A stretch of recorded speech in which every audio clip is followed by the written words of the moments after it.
Shalom jemaat yang dikasihi Tuhan, selamat pagi. Kiranya sukacita Tuhan selalu melimpah dalam kehidupan kita. Baik, pagi hari ini saya akan menyampaikan renungan dengan judul Matikan Ambisi, Baru Berguna untuk Tuhan.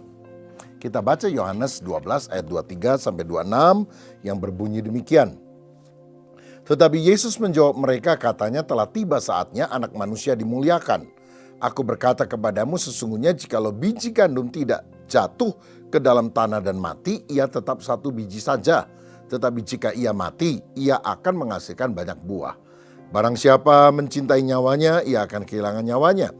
Tetapi barang siapa tidak mencintai nyawanya, di dunia ini ia akan memeliharanya untuk hidup yang kekal. Barang siapa melayani aku, ia harus mengikut aku, dan di mana aku berada, di situ pelayanku akan berada. Barang siapa melayani aku, ia akan dihormati Bapa. Saudara sekalian, di dalam pelayanannya Yesus seringkali berkata waktuku belum tiba. Maksudnya waktu untuk dia ditangkap dan kemudian disalibkan untuk menebus manusia itu belum sampai. Tetapi kali ini dia bilang saatnya sudah tiba untuk anak manusia dimuliakan. Jadi Tuhan itu punya waktu, punya rencana yang telah dia tetapkan.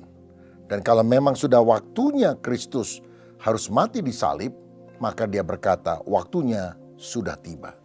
Tapi menarik sekali dia menggunakan anak manusia dimuliakan. Nah, kata dimuliakan ini seringkali disalahpahami. Oh, anak manusia akan dimuliakan. Saudara mau dimuliakan oleh Tuhan? Oh, banyak orang bilang, oh saya mau dimuliakan oleh Tuhan.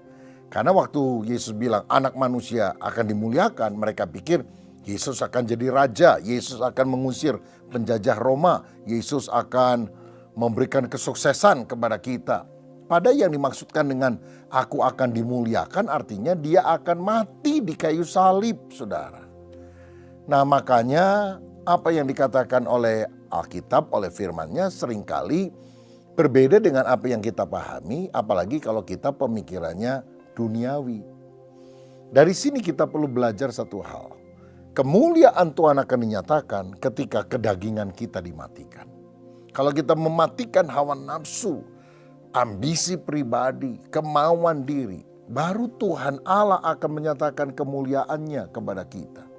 Karena ada dua makna daripada dimuliakan kalau kata itu digunakan tentang Yesus. Yesus akan dimuliakan. Yang pertama itu bicara soal kematiannya di kayu salib. Tapi yang kedua, anak manusia akan dimuliakan juga bicara tentang kenaikannya ke sorga. Di mana dia dipermuliakan, diangkat dari atas bumi ini. Tapi keduanya itu berkaitan. Kalau Yesus tidak mati di salib, dia tidak akan naik ke sorga. Dari sini kita lihat, no cross, no crown. Tidak ada salib, tidak ada mahkota. Makanya kalau kita melayani Tuhan, jadi orang Kristen, jangan hanya mau enak-enak saja. Pikul salib, saudara-saudara. Waktu kita mematikan ambisi keinginan daging, baru Tuhan akan menyatakan diri dan kemuliaannya dalam hidup kita. Lebih jauh dalam ayat 24 kita melihat prinsip ini. Yesus berkata, jika biji gandum itu tidak jatuh ke dalam tanah dan mati, dia tetap satu saja. Tetapi kalau biji gandum itu mati, dia akan banyak berbuah. Saudara-saudara, artinya kalau Yesus mati, maka akan banyak buah pertobatan, buah keselamatan. Artinya banyak orang akan percaya kepada Yesus dan diselamatkan dari segala dosanya. Tidak masuk neraka, tapi memiliki hidup kekal. Lihat, di sepanjang sejarah ada begitu banyak orang percaya menderita, bahkan menjadi martir. Tetapi saya percaya bahwa darah martir adalah benih daripada gereja. Ada misionaris yang datang ke satu daerah, wah malah sampai dibunuh. Tapi justru misionaris yang berikutnya, mereka terima, mereka sambut, dan Injil itu kemudian mulai diterima oleh banyak orang. Bukankah darah martir adalah benih gereja? Dan air mata sang pendoa syafaat tentu harus menyirami benih itu supaya benih bertumbuh. Tetapi bukan sekedar orang harus mati sebagai martir supaya Injil diberitakan. Bagi kita relevansi secara pribadi, begini saudara. Kalau kita ingin hidup kita dipakai Tuhan, mempermuliakan nama Tuhan, maka kita harus mengubur tujuan pribadi, mengubur ambisi pribadi. Baru hidup kita berguna bagi Allah. Kalau kita ambisinya jadi orang terkenal, jadi orang kaya, pokoknya pride lah bagi diri sendiri, ya, selfish, berpusat kepada diri, kita nggak bisa jadi berkat bagi orang lain. Kita baru bisa jadi berkat yang dipakai oleh orang ketika kita mematikan kehendak diri dan berkata, Tuhan, aku taat kepada kehendak-Mu. Saya ingat pada waktu saya lulus SMA, saya mengikuti tes untuk mengikuti pendidikan di perguruan tinggi. Saya pengen jadi dokter atau setidaknya saya menjadi ahli sastra Inggris. Saya ikut tes, lulus saudara. Nama saya ada di koran. Saya bawa koran itu, saya masuk kamar tidur saya berlutut berterima kasih sambil membeberkan koran itu. Terima kasih Tuhan, saya sudah diterima. Tapi tiba-tiba seperti ada Tuhan bicara di hati saya, tinggalkan cita-citamu, masuk sekolah Alkitab, layani aku. Oh, saya tolak saudara, saya pikir kalau saya nggak diterima kemana-mana ya baru masuk sekolah Alkitab. Tapi suara itu tetap mengejar saya, tinggalkan cita-citamu, masuk sekolah Alkitab, layani aku. Wah, saya bergumul berhari-hari sampai akhirnya saya berkata, ya Tuhan, biarlah kehendak-Mu saja yang jadi, bukan kehendak-Ku. Dan saya tidak pernah menyesal panggilan Tuhan dalam hidup saya. Dulu saya ingin jadi dokter, dulu saya ingin menjadi ahli sastra Inggris. Tuhan memanggil saya untuk menjadi seorang pemberita firman. Dan hari ini saya menjadi seorang pendeta yang menyampaikan Injil Kristus. Dan saya bersyukur karena agendaku batal, rencanaku gagal, tapi rencana Tuhan yang lebih mulia terjadi dalam kehidupan kita. Jika benih itu tidak dikubur dan mati, maka tidak bisa menghasilkan buah yang banyak. Matikan keinginan diri, ambisi pribadi, dan izinkan Tuhan memberi saudara rencananya yang luar biasa. Bapak Ibu Saudara, pernahkah engkau mendengar kisah tentang cita-cita 3 buah pohon? Pohon pertama berkata, kalau saya ditebang, saya ingin dijadikan sebagai kotak perhiasan di mana orang kaya akan menyimpan emasnya, berliannya di sana. Dan benar dia ditebang, dijadikan kotak, tapi bukan kotak perhiasan, kotak tempat makanan hewan di mana kambing, domba, ya, sapi itu makan dari kotak tersebut. Aduh, cita-citanya gagal, dia ngomel sama Tuhan. Sampai satu kali ada sepasang suami istri masuk ke kandang itu dan karena istrinya harus segera melahirkan, maka kemudian dia dilahirkan di dalam kandang dan bayinya ditaruh di dalam tempat atau kotak makanan hewan yang dikenal dengan nama palungan. Dan itu adalah Yusuf, Maria, dan Yesus. Maka kayu ini berkata, oh, cita-citaku gagal untuk menjadi kotak tempat perhiasan karena yang lebih berharga dari perhiasan apapun yaitu anak Allah yang menjadi manusia rela menggunakan diriku untuk tempat dia dibaringkan.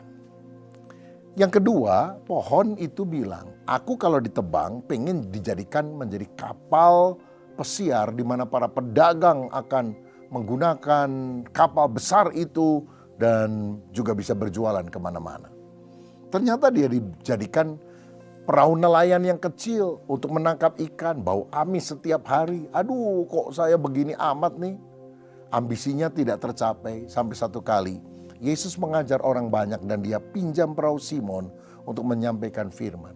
Sadarlah dia bahwa ternyata saudagar di atas segala saudagar, yaitu Kristus, menggunakan hidupnya untuk menyampaikan kabar baik. Bagaimana dengan yang ketiga? Yang ketiga punya cita-cita. Saya tidak mau ditebang, saya mau menjadi pohon yang paling tinggi menjulang dan dilihat oleh semua orang. Ternyata ditebang juga, saudara. Dan setelah ditebang, ini penebangnya kehabisan ide untuk dijadikan apa. Akhirnya dijadikan kayu gelondongan aja, disimpan di pinggir jalan begitu saudara. Sampai akhirnya Yesus harus mati untuk menebus dosa manusia.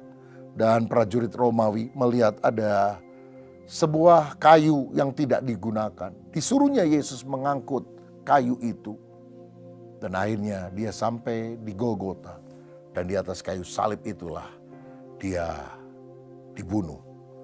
Tetapi semua orang memandang kepada kayu itu bukan karena kayunya yang hebat, tapi karena anak manusia rela berkorban bagi manusia.